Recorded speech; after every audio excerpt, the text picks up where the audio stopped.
Tuan-puan yang ada bajet untuk membeli 100 gram silver ataupun perak, saya advise lebih baik anda pilih untuk simpan saja di dalam akaun SAP, Silver Accumulation Program. Kenapa kalau bajet kecil lebih baik menabung silver di dalam akaun SAP? Okey, newbie boleh tengok video ini sampai habis, save untuk rujukan akan datang. Platform akaun simpanan SAP, tuan-puan boleh menabung serendah RM100 saja di dalam akaun silver ini.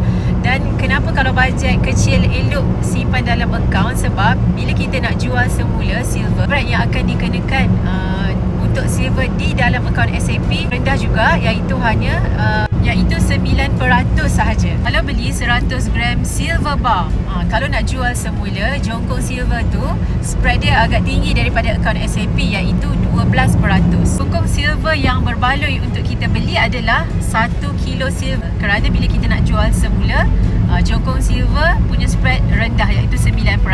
Jadi kalau ada bajet besar, ambil jongkong 1 kilo ataupun 5 kilo silver. Sekarang ni harga silver tengah jatuh merudum, boleh ambil peluang untuk mula diversify dalam bentuk silver. Sangat berbaloi kalau duit yang kita takkan gunakan dalam tempoh 3 tahun ni dialihkan dalam bentuk silver. Sebab tahun lepas dalam tempoh setahun silver meningkat lebih daripada 130%.